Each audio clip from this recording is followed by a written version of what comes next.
네, 에스겔 37장으로 이제 들어가려고 하는데요. 어, 에스겔 37장은 이 두 개의 비유가 나와요. 하나가 골짜기 마른 뼈의 환상을 보고, 또 하나는 두 그루의 나무가 하나로 이렇게 연결되는 이제 그 비유가 나오는데요. 일단 뭐 같은 맥락입니다. 그래서 에스겔에 봤던 골짜기, 그 뼈가 무더기로 모여있던 골짜기에 관한 얘기를 좀 먼저 해보려고 합니다. 먼저 이 11절에서 13절까지 이렇게 나오는데요. 이 예언을, 이 환상을 에스겔을 통해서 이스라엘에게 보여주는 이유가 뭐냐라고 하는 게 중간쯤에 이유가 나와요. 1절부터는 쭉 마른 뼈 골짜기에 관한 얘기를 쭉 얘기를 하면서 그냥 본론으로 쑥 들어가는데, 이게 왜 이 얘기가 나오게 됐나, 이 환상이 왜 내게 보여주신 건가, 이제 이 얘기가 이제 중간쯤에 나온단 말이에요. 그래서 이제 순서상으로는 이걸 먼저 보는 게 좋을 것 같아요. 이 예언 혹은 환상을 에스겔에 보여준 이유는 두 가지입니다. 하나는 절망한 이스라엘을 위해서, 그리고 두 번째는 너희가 혹은 주변에 있는 나라들이 내가 여호와인 것을 알게 하기 위해서, 이제 이렇게 두 가지 이유가 나옵니다. 11절에서 13절까지 보면 또 내가 내게 이르시되, 인자야, 이 뼈들은 이스라엘 온 족속이라. 그들이 이르기를, 여기 이런 말 있죠. 우리의 뼈들이 말랐고 우리의 소망이 없어졌으니 우리는 다 멸절되었다 하느니라. 이렇게 자기들 스스로 이렇게 절망하는 말을 한다는 얘기예요. 내가 이런 얘기를 들었다. 네, 우리들의 뼈들이 말랐고 우리의 소망이 없어졌으니 우리는 다 멸절되었다. 아예 여기는 확정적으로 얘기를 했네요. 것이다가 아니라 되었다라고 자포자기하는 이런 모습들을 보았다라는 겁니다. 그러므로 너는 대언하여 그들에게, 여기 이렇게 생각하고 이렇게 말하는 사람들, 우리는 소망이 없고 다 멸절됐다, 뼈들이 말라버린 것처럼 우리는 아무것도 아니다, 이렇게 절망하고 있는 그들에게 대신 말해줘라. 그들에게 이르기를, 주 여호와의 말씀에 내 백성아, 내가 너희 무덤을 열고 너희로 거기서 나오게 하고 이스라엘 땅으로 들어가게 할 것이다. 내 백성들아, 내가 너희 무덤을 열고 너희가 거기서 나오게 한즉 너희가 나를 여호와인 줄 알리라. 여기 아까 제가 두 가지 이유를 말씀드렸죠. 하나는 절망에 빠져 있는 사람들, 요 사람들을 위해서 지금 말씀하시는 거예요. 반드시 니들이 생각하는 그렇게 되지 않을 것이야, 이렇게 얘기를 하는 거예요. 너희는 지금 무덤 속에 있는 것과 같다. 그러니까 너희 무덤을 열고 무덤 파고 들어가서 문 닫은 거예요. 절망이라는 게 그거거든요. 뭐 이제 끝난 거죠. 너희로 거기서 나오게 하고 이스라엘 땅으로 들어가게 할 것이다. 상상할 수 없는 일을 지금 얘기하고 있는 거예요. 그러니까 무덤 속에 들어가 있는 사람한테 무덤을 열고 나오고 또 자기네 고향으로 돌아가게 한다는 게 이게 말이 됩니까? 이 얘기를 했을 때 아마 믿고 의지한 사람들이 얼마나 됐을까, 참 그런 의구심이 있어요.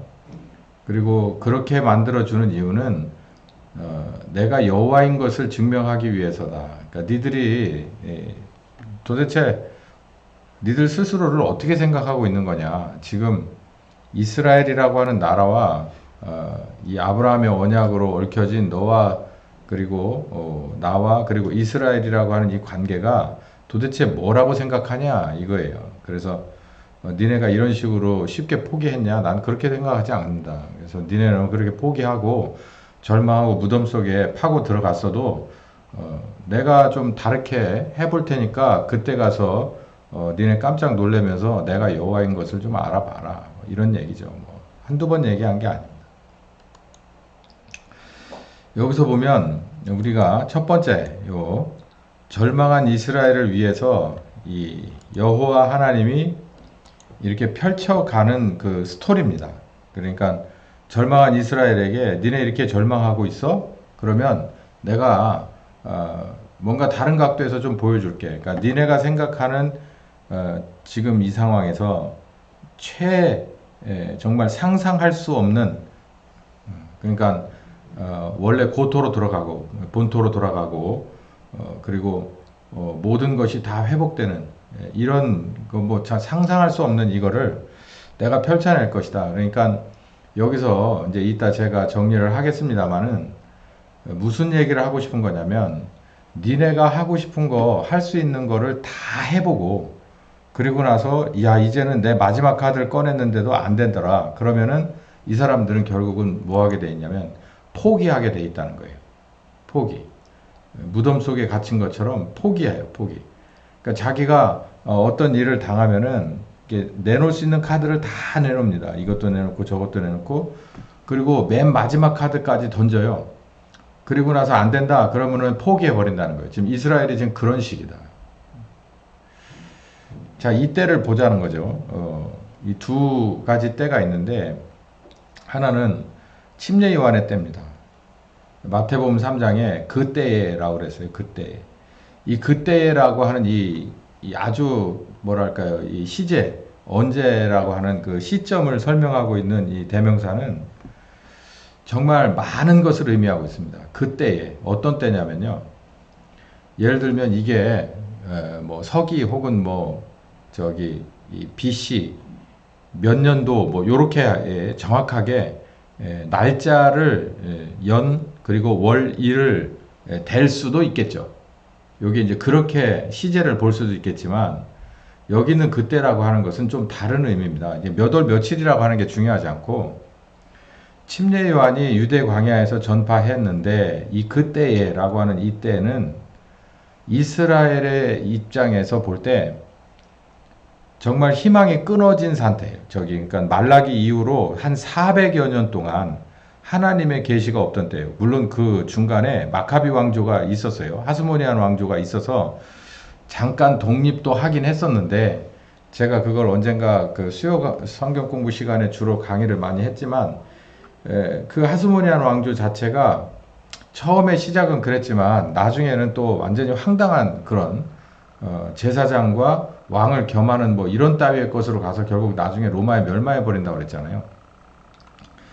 그래서 아하 이게 이런 식도 안 되는구나. 결국 우리의 왕이 끊어지고 그러니까 이 북이스라엘이 그리고 남유다가 망했고 그리고 나서 포로 생활 쭉 하다가 뭐 다시 돌아와서 뭐 좀 되는가 싶다가 또다시 포로로 사로잡히고 그 중간에 또 마카비 혁명이 일어나서 다시 자기 유대 민족에서 왕이 나오고 뭐 이랬지만 이들에게 있어서 이제 모든 게 진절머리가 나버리는 거예요. 여러분 제가 이렇게 이제 이 안으로 깊숙이 들어가다 보니까 이 얘기를 왜 하는가를 여러분이 지금 잠시 혼돈스러울 수 있을 건데 지금 있는 이 상황하고 잘 여러분 매치를 해서 들으셔야 돼요. 물론 제가 중간에 직접적으로도 하겠지만 이런 거라는 거예요. 지금 에스겔 골짜기의 그런 마른 뼈의 기적은 하나님이 우리에게 보여주고 싶은 게 있다는 거예요. 니네가 할 수 있는 거 다 했어? 이거예요. 제가 그냥 아주 편하게 거칠게 말하자면 야 네가 할 수 있는 거 한번 다 해봐. 그리고 안 되면 나한테 와라. 그랬더니 정말 지가 할 수 있는 걸 다 했어요. 마치 예수님이 안 계신데 제자들 보고 니들끼리만 이 호수를 건너서 저쪽 건너편으로 가라. 그랬더니 이 사람들이 뭐 대부분이 어부였기 때문에 배를 다루는 게 편했잖아요. 그런데 이 사람들이 조금 뭐가 이렇게 바람이 불고 시작해서 뭐 이 정도쯤이야. 그러고서 그냥 항해를 계속했습니다. 그런데 이 정도면이 아니라 점점 심각해져서 베드로가 사력을 다해서 뭔가를 지휘하고 노력했지만 배를 유지할 수가 없었어요. 그랬을 적에 이거 잘못하면 침몰해서 죽는 거 아니냐라고 하는 시점에 누가 나타나냐면 저기서 예수님이 걸어와요.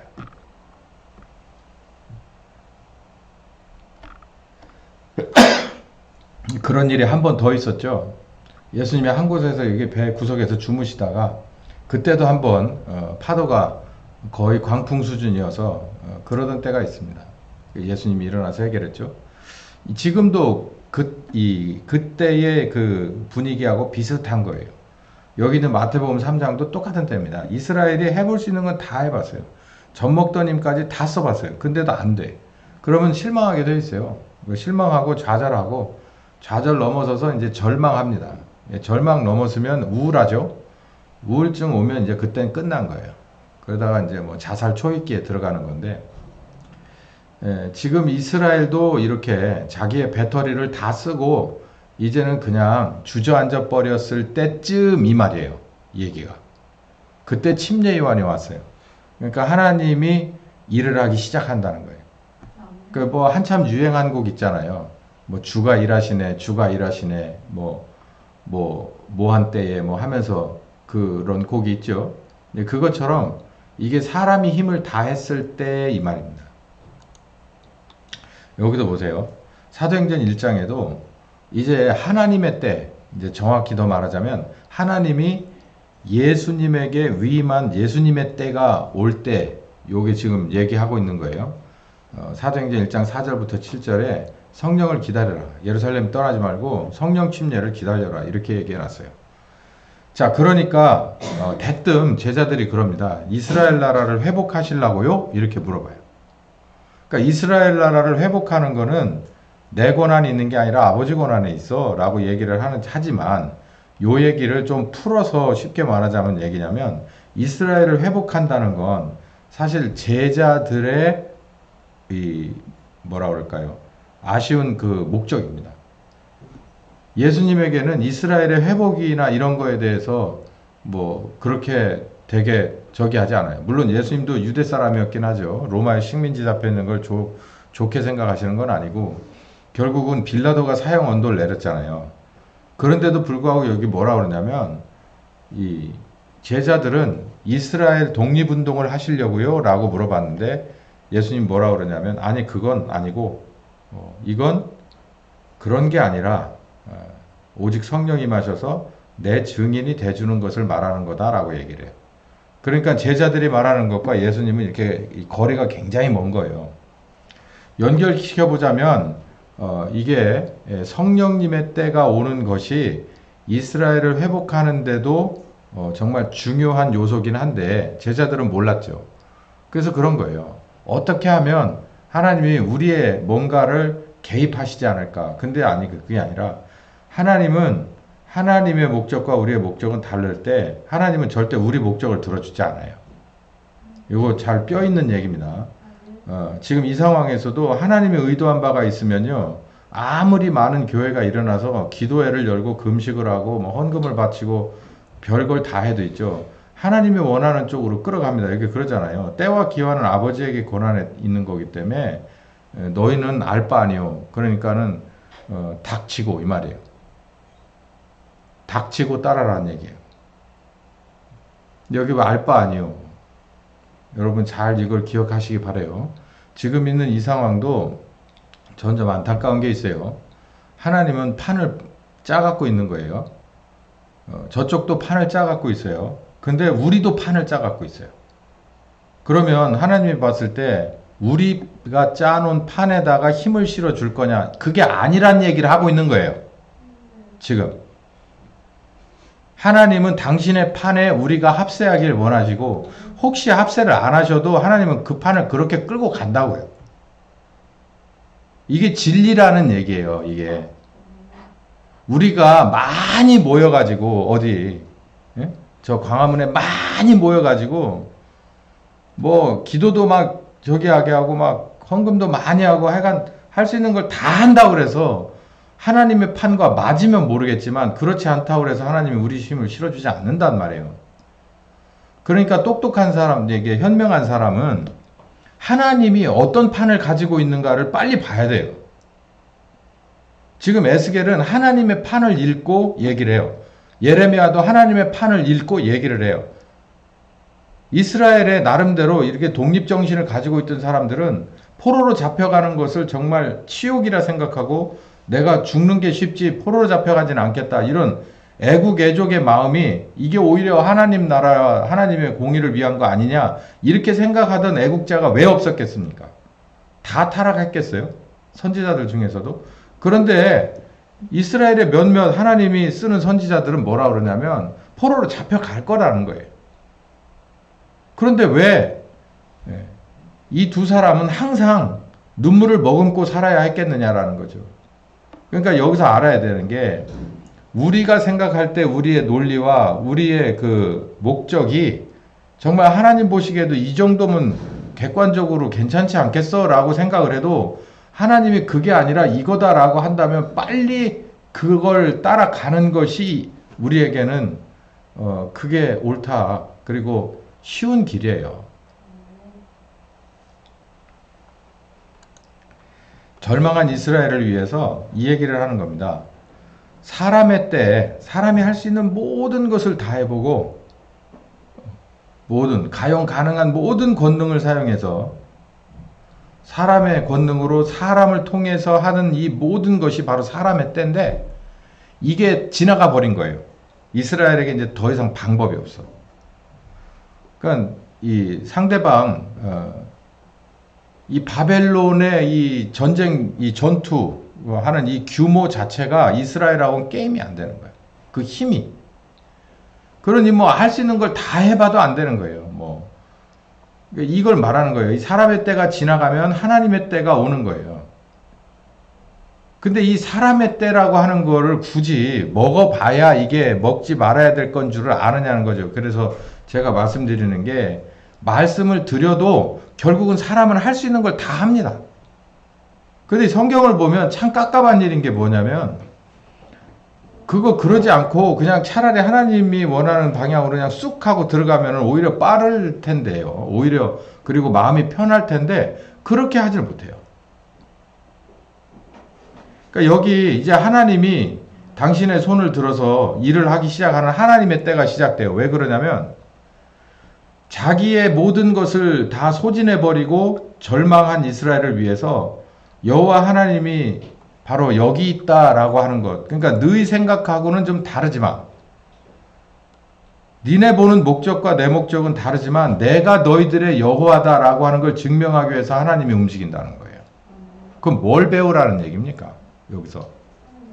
이스라엘의 회복도 중요해요. 근데 여기 보면 하나님인 것을 증명하는가, 똑바로 알으라는 거예요. 이스라엘에게 여호와 너희의 하나님이 어떤 하나님인가를 좀 알으라는 겁니다. 예, 보세요. 제가 지난번에 바알신, 아세라, 그리고 또 이쪽에 그 바로, 이 메소포타미아 문명권하고 이 나일강의 문명권, 이집트 문명권에 관해서 제가 말씀드렸잖아요. 거기는 정말 이게 틀린 거예요. 여호와 하나님이 일하시는 방법과 전혀 달라요. 그 우상들은요, 이쪽 메소포타미아 문명권과 이쪽 이집트 문명권의 우상들은 사람의 때를 말하는 겁니다. 사람의 때. 하나님의 때가 아니에요. 그래서 사람들이 많이 모여서 뭔가를 어떻게 하면 그 우상이 뭔가 길을 바꾸기도 해요. 근데 여긴 그렇지 않아요. 그래서 하나님은 계명을 주고 율법을 주고 하나님조차도 그 계명을 다 준수하고 그 율법을 다 준수하고 그래서 예수님이 십자가에 죽으실 수밖에 없었잖아요. 그러니까 우리에게도 요구하는 거예요. 너희도 계명을 지키고 너희도 율법을 지켜라. 지금도 그 계명과 율법은 없어지지 않았어요. 성령께서 오셔서 우리가 그 계명과 율법을 준수할 수 있는 사람으로 도우시는 때죠. 지금이. 자, 이제 뭐 본론으로 들어가 봅시다. 이제 뭐 여기는 쑥쑥 지나가면 될 것 같은데 중간에 이제 요런 대목이 나옵니다. 이 뼈들이 능히 살겠느냐? 이제 뼈를 보여준 거예요. 막 너저분한 뼈를 쑥 보여주고 이 뼈들이 살아. 이게 뭐냐 도대체 이 상태를 볼 때 너 어떻게 생각하냐 이거예요. 첫 번째 이 골짜기에 가득한 마른 뼈, 이 뼈를 보여주고 이것들이 살겠느냐? 다른 말로 재구실을 하겠냐라는 거예요. 뼈가 무슨 재구실을 해요. 뼈가 하면 뭘 하냐면 이건 뭐 버려진 뼈니까 쓰레기인데 뼈가 하면은 갖다가 물을 솥단지에다 넣고 팍 과서 뭘 하는 거는 할 수 있겠죠. 그게 재구실이지 뭐 나머지는 구실할 게 없는데 이거는 뭐 다 마른 뼈라고 하니까 속에 골수도 없는 마른 뼈니까 이건 뭐 어디다 쓰겠어요. 퇴비? 거름? 그 정도 되겠죠. 뭐 싹 갈아갖고 썩혀서. 본문을 봅시다. 여호와께서 권능으로 내게 임하시고 그 신으로 나를 데리고 가서 골짜기 가운데 두셨다. 거기에는 뼈가 가득했다. 나는 그 뼈 사방으로 지나게 하시기로 본즉, 여기 구석구석을 다 돌아다녀 봤다는 거예요. 골짜기 지면에 뼈가 심이 많고 아주 말랐더라. 그가 내게 이르시되 인자야 이 뼈들이 능히 살겠느냐 하시기로 내가 대답하되 주 여호와께서 아십니다 라고 얘기했어요. 골짜기 가운데 두셔서 여기저기를 가로질러 봤다는 거예요. 이게 뭐 너저분하게 이렇게 늘려 있는 거죠. 이건 뭐 어디다 써야 될지 모르겠어요. 근데 마른 뼈가 참 많았다. 마른 뼈라는 게 중요해요. 이게 그러니까 생명을 잃은 지 오래된 겁니다. 생명을 잃은 지 오래 안 된 것은요, 뼈가 이렇게 마르지 않잖아요.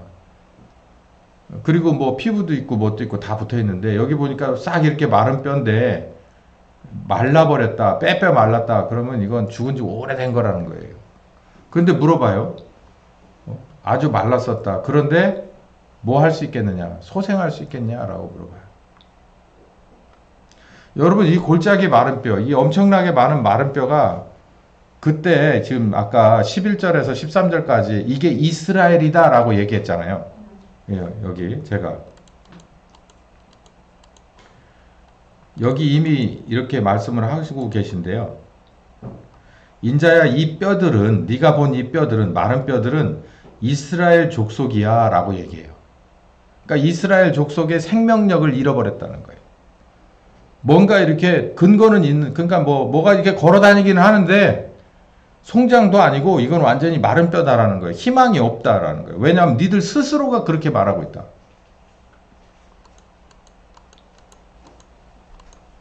여러분, 이게 혹시 지금 2025년에 우리 대한민국에서는 뭐겠습니까? 혹시 교회 아닙니까? 혹시 성도라 말하는 사람들 아니에요? 이 마른 뼈가? 제가 너무 가혹한가요? 뭐 할 수 있는 거 있어요? 교회가? 아니, 성도랍시고 나가가지고 할 수 있는 거 있어요? 뭐 해요? 와서 밥은 잘 해 먹어요. 뭐 그거라도 잘하니까 뭐 못하는 것보다는 난데. 근데 영적으로 봤을 때, 그리고 삶의 현실에서 봤을 때 뭔가 이렇게 생기 넘치는 게 있어요. 이게 뼈에 막 골수가 넘쳐 흐르고 이렇게 막 뼈가 아니, 뭐 뼈면 의미가 없지. 뭐 이렇게 힘줄도 있고 뭣도 있고 그래요. 지금 교회가. 물론 코로나 이전에도 별 다를 건 없었지만 코로나 이후로 봤을 때 교회가 지금 뭐 해요? 개 교회들이 뭐 합니까? 각 교단이 뭘 해요? 침례교단만 해도 하는 게 없어요, 지금. 총회장은 서로 못해 먹어서 법정 투쟁을 그렇게 오래 하는데요. 총회장이 되고 나서는 하는 게 없어요. 그냥 했던 거 똑같이 해요. 지금 나한테 계속 문자 와요. 뭐 하는 시즌이니까 뭐 해달라고. 주로 헌금 내라는 얘기하고, 뭐, 제가 볼 때 큰 의미 없는 의제들만 계속 와요.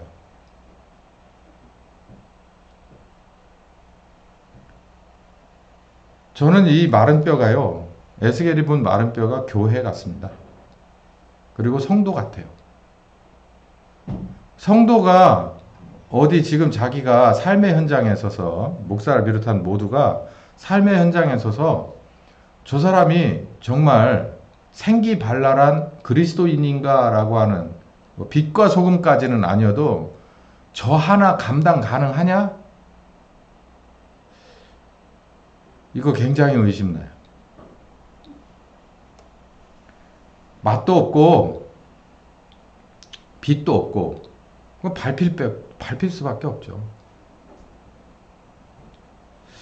이거 뭐 요 얘기는 제가 앞으로 이제 두고 잘근잘근 씹을 거니까 뭐 이 정도로 열고요. 교회가 혹시 능력이 없어서 그러냐는 거예요. 능력도 없죠, 솔직히 말해서. 무슨 능력이요? 뭐 큰 교회는 뭐 조금 어떻게 하면 가용할 만한 돈은 긁어 모을 수 있을지도 몰라요. 뭐 거기도 회계장부 열어봐야 알겠지만, 근데 여기 성경에서 말하는 건요, 다른 능력을 말해요. 경건의 능력이 없어서 그런 건 아니냐.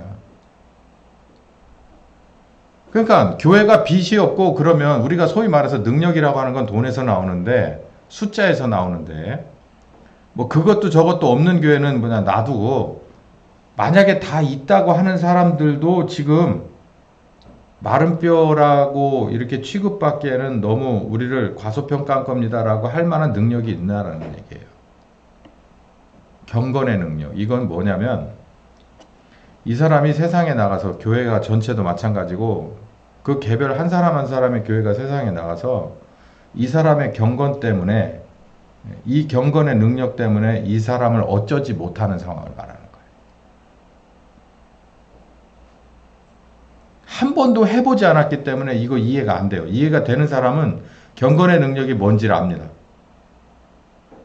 여러분 빚에 이렇게 가로등을 세우잖아요. 뭐 이런 거든 아니면은 그냥 이렇게 횃불이든 상관없어요. 거기다 세우면은 많은 것들이 와서 달라들어요. 근데 달라들면 다 타 죽습니다. 소금도 마찬가지예요. 소금에 맞설 수 있을 만한 게 거의 없어요. 우리 신자도 마찬가지고 교회도 마찬가지인 게 어디다가 내놔도 있죠. 찔러가 피가 안 나와야 돼요. 근데 뭐 털면 먼지가 엄청나게 나오면 이거 어떻게 해요 그거? 뭐라고 하겠어요? 야, 넌 나보다 못한데 이렇게 얘기하면 할 말이 없는 거예요. 우리의 경건이 세상 사람들이 봤을 때 그 사람들의 무게하고 전혀 달라야 돼요. 근데 그렇지 않고 비슷하다면 똑같은 대우를 받는 거예요. 마른 뼈가 아닐까요? 재구시를 할 수 있을까요? 뭐라고 대답했냐면 내가 대답하되 주 여호와여 주께서 아실 겁니다. 이 얘기는 다른 말로 하면 절대 불가능합니다 라는 얘기예요. 주님만 하실 수 있습니다 라고 하는 건 내가 봤을 때는 가능성이 없습니다 이 말이에요.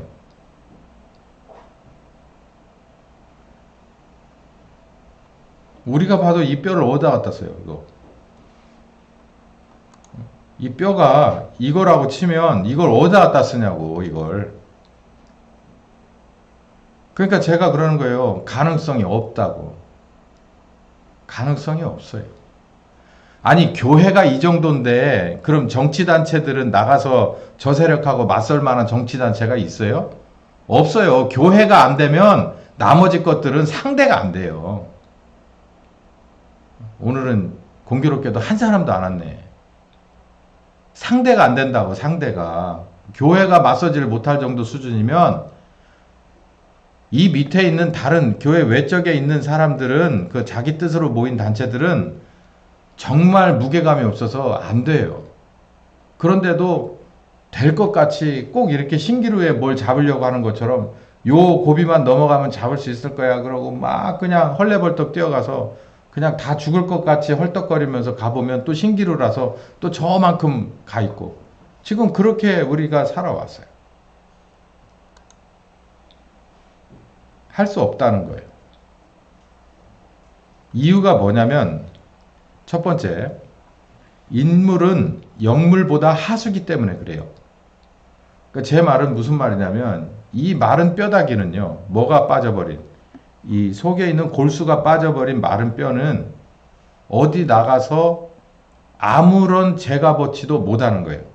그냥 우리가 여기 지금 본문의 말에 의해서라면. 그리고 이걸 영적인 걸로 우리가 해석해서 보자면 창조의 질서 가운데서 인물 위에 영물이기 때문에 사람이 단독으로 영물과 대결할 수 없습니다. 이길 수가 없어요. 그래서 예수님, 머리 빠진 예수는 머리가 빠져버린 그냥 지체만이 그냥 있는 사람 공동체의 교회는 절대로 세상의 어둠과 대적해서 싸울 수가 없기 때문에 그래요. 마른 뼈라는 건 머리가 떨어져 나간 교회를 말하는 거예요. 머리가 떨어져, 그거 굉장히 끔찍한 얘기 하시네. 정말 죄송하지만 그게 맞는 게 머리가 떨어져 나갔다는 건 뭐냐면 교회에 쉽게 우리가 그러잖아요. 헤드가 없다고. 그 모임에 헤드가 없다고. 교회에 헤드가 없어요. 교회에 헤드가 있으면 그렇게 되지 않아요. 왜냐하면 예수님이 십자가에서 어둠을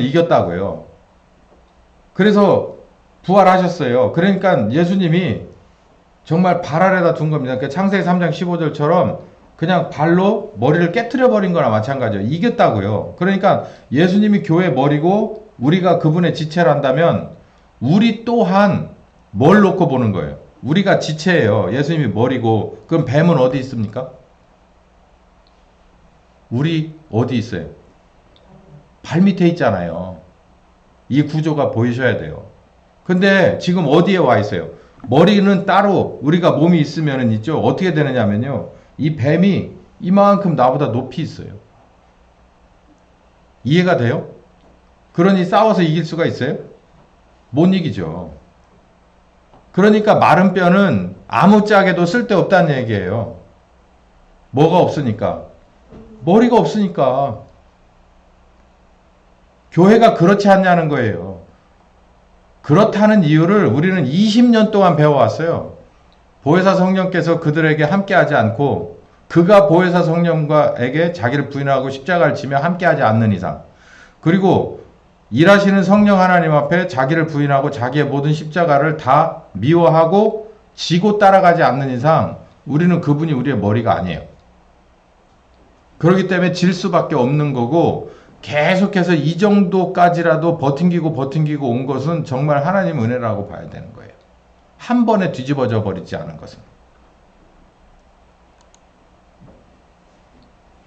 그런데 뭐라 그러냐면 너희가 살 것이다 라고 말해요. 정말 이게 뭐야 도대체. 확실하게 밟아버리고 그러나 살 것이다 라고 얘기를 해요. 내가 여호와인 것을 알 것이다. 그러니까 너희를 살려서, 이런 마른 뼈와 같은 지금 너희를 살려서, 세상에 완전히 밟히는 소금과 같은 너희를 살려서 내가 여호와인 줄 알게 할 것이다. 마른 뼈들을 연결시킬 거고 여호와 생기의 바람을 불어넣어 줄 것이다 라는 거예요. 본문을 한번 봅시다. 또 내게 이르시되 너는 이 모든 뼈들에게 대언하여 이르기를 너희 마른 뼈들아 여호와의 말씀을 들으라.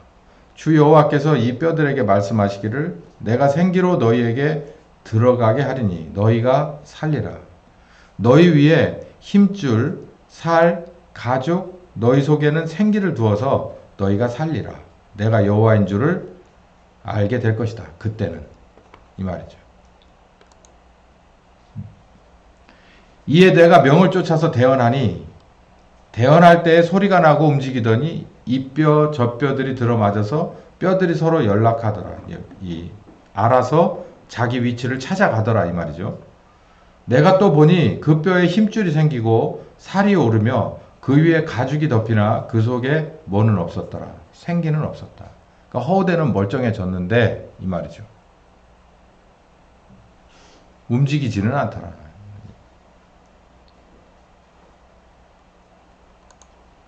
또 내게 이르시되 인자야 너는 생기를 향하여 대신 말해라. 명령해라. 생기에게 대신 명령하기를 주 여호와의 말씀에 생기야 사방에서부터 와서 이 사망당한 자에게 불어서 살게 하라 하셨다 하라. 이에 내가 그 명대로 대언하니 생기가 그들에게 들어가매 그들이 곧 살아 일어나서 극히 큰 군대가 됐다라는 얘기예요.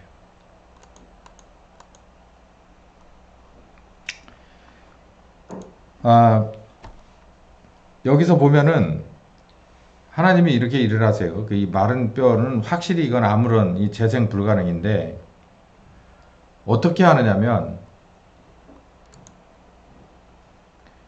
명령하니까, 하나님이 명령하니까 뼈들이 서로 맞춰져요. 연락을 하더라. 그리고 뼈들이 다 맞아져서 이렇게 형태를 갖추니까 힘줄이 생기고 살이 오르고 가죽이 덮였다. 이건 그냥 뭐 우리가 어디 뭐 성경 만화나 이런 데 봐도 되고 이런 비슷한 영화들도 꽤 많이 있으니까 머릿속에 그려보면 그냥 그대로 되겠죠.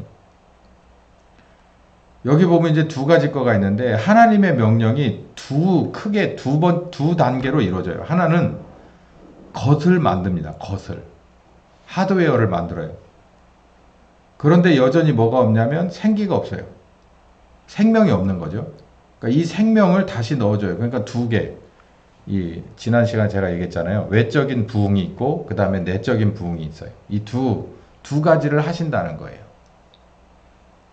자, 그러면 여러분 여기서 우리 뭘 봐야 될까요? 이 생기는 이제 오순절 성령을 말씀하시는 건데, 성령을 말씀하시는 거죠.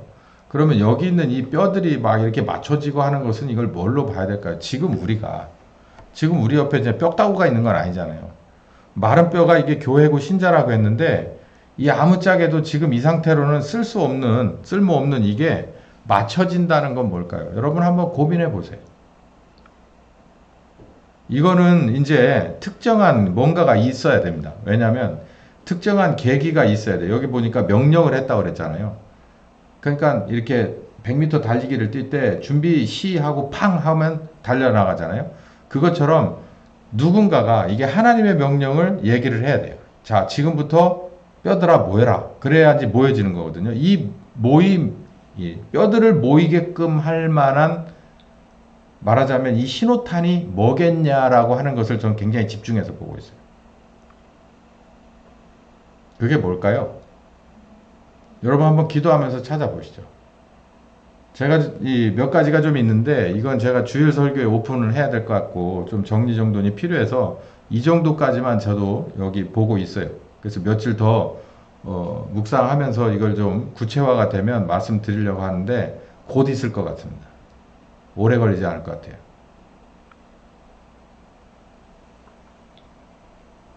이렇게 제가 오늘 드리는 말씀은 이거예요. 간단한 얘기인데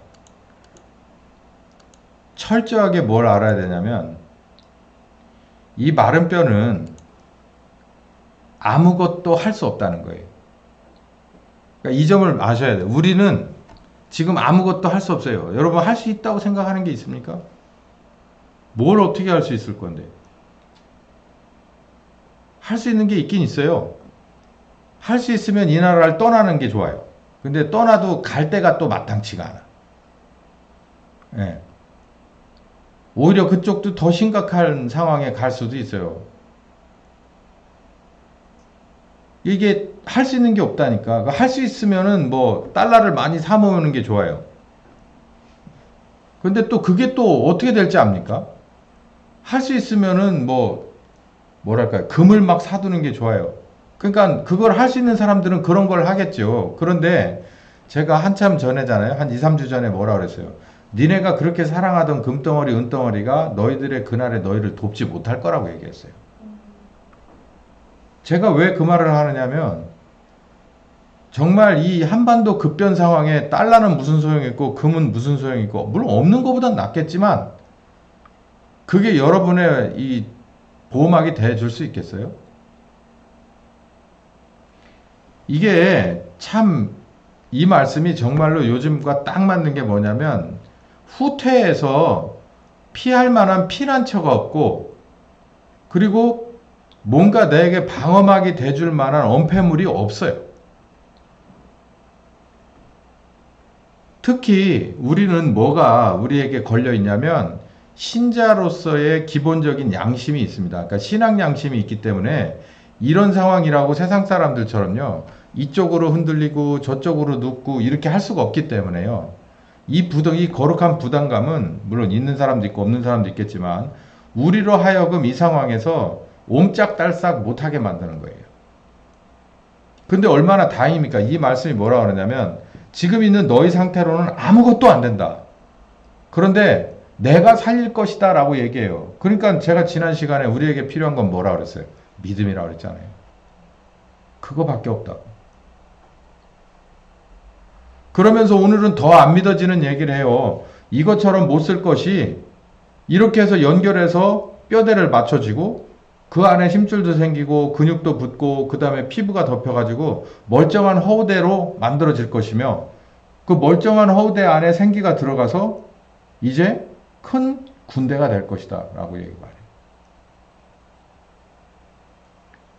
어떻게 보면 간단한 얘기입니다. 교회는 우리 예수님 거예요. 예수님 거. 아버지 하나님이 예수님에게 준 거예요. 그러니까 예수님은 사망 권세를 이겨버리신 저 어마어마한 권능을 가지신 분이잖아요. 사실 그 권능이 우리하고 함께 한다면 지금 상대방은 또 아무것도 아니에요. 그러니까 우리는 잊어버린 거고 분리된 거고 그리고 너무 교만했던 것이에요.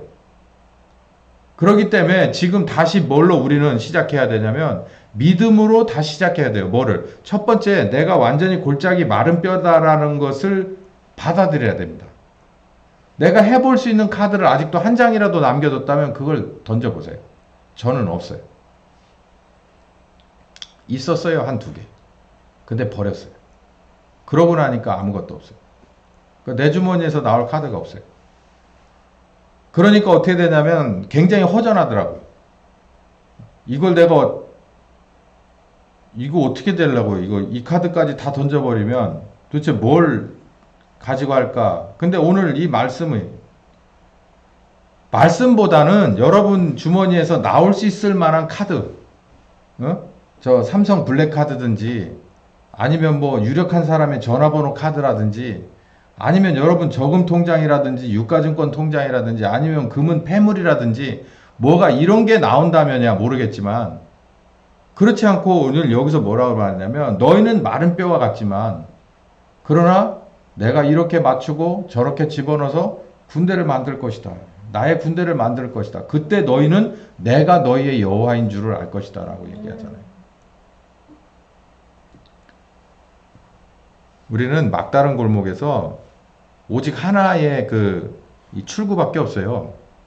그게 하나님이 이렇게 그림으로 보여주는 거예요. 그림으로. 이 에스겔이 보여주는 거예요. 환상으로. 그림으로 보여주는 거예요. 그러니까 너희들은 이걸 믿고 지금 있는 이 포로 생활을 뚫고 나와라 라고 하는 거예요. 여러분의 선택입니다. 믿음으로 우리 앞에 이렇게 그림으로 보여주는 환상이 다른 말로 그림이잖아요. 이게 실상입니까 이게? 그림으로 보여주는 이 비상구를 믿음으로 뚫고 나갈 거냐, 그 문으로 통과해서 나갈 거냐, 아니면 그냥 널브러져 있을 거냐. 여기서 좀 힘이 남으면 여기서 펄떡펄떡 하다가 그냥 그렇게 쓰레기 처리될 거냐. 간단한 거죠. 어떻게 전자를 타세요? 후자로 따라가야지. 믿음으로 가야 되는 게 맞지. 근데 정말 안타까운 것은 이 에스겔 37장의 시점에서 이 말씀을 몇 명이나 믿었겠느냐라는 거예요. 손에다 뭔가 들려주는 게 있으면 그나마인데 이게 그런 게 아니잖아요. 이게 벽에다 그린 그림인데 저마다 눈으로 보이는 것도 아니에요. 에스겔만 눈으로 보고서 얘기를 하는데 에스겔 말 듣고서 누가 믿어요? 쉽지 않았을 거다. 그런데 여기 보면 이제 다음 시간에 하겠지만 하나님의 바람이 있습니다. 하나님의 바람. 하나님이 일으키는 바람. 그 바람은 그 어떤 것도 마르게 하고 또 그 어떤 것도 불타게 하고 그 어떤 것도 날려버릴 만큼 강력한 바람이에요. 그 바람이 불어야 이스라엘은 살아난다는 거예요.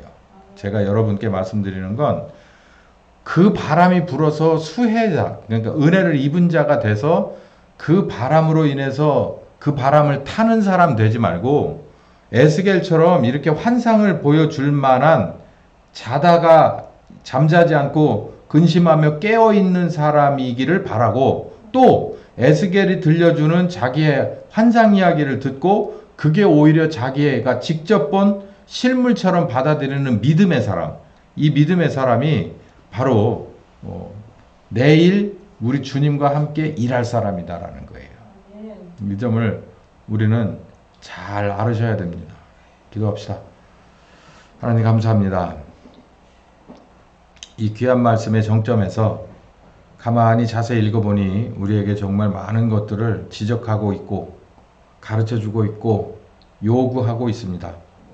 주님, 우리는 주님 앞에서 오직 믿음만을 가지고 이 에스겔처럼 막루에 서서 환상이라도 보려고 노력하는 귀한 믿음의 사람들이 다 되게 하여 주셔서 동서남북 아래 그 어떤 것도 도와줄 수 없을 때 위로 열린 창을 향하여 하나님 앞에 기도로 나아갈 수 있는, 깨어서 나아갈 수 있는 우리 모두가 되게 하여 주시옵소서. 감사하고 예수님의 이름으로 기도했습니다. 아멘.